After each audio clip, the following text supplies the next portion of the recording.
सही मिलान कीजिए। आर्कटिक संधि 1959 की है। प्रतिसेक्षापात प्रणाली संधि है 1972।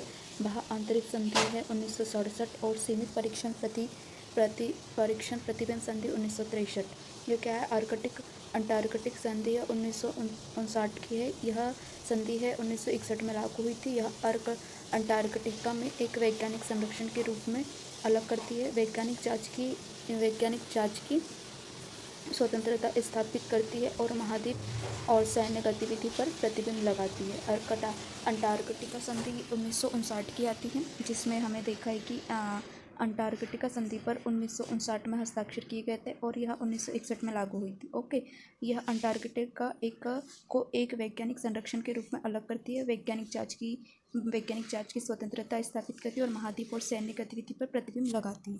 वहीं पर प्रतिसेक्षापात प्रणाली संधि ABM 1972 की है। ये संयुक्त राज्य अमेरिका और सोवियत संघ के बीच हस्ताक्षर किए गए थे।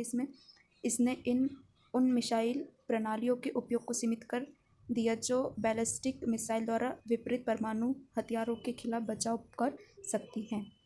फिर बाह्य अंतरिक्ष संधि 1967 में हस्ताक्षर किए गए थे। यह अंतर्राष्ट्रीय अंतरिक्ष कानून का आधार बनाती है।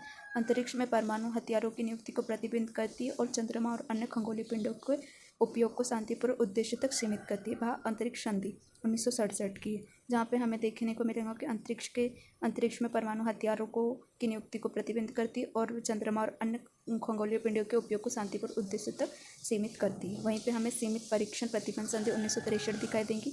सीमित परीक्षण प्रतिबंध संधि 1963 में हस्ताक्षर किए गए थे। यह परमाणु हथियारों की सभी परीक्षण विस्फोटों को प्रतिबंधित करती है, सिवाय उन लोगों को जो भूमिगत किए जाते थे, जिनका उद्देश्य था वायुमंडल में परमाणु विकिरण की मात्रा को कम करना।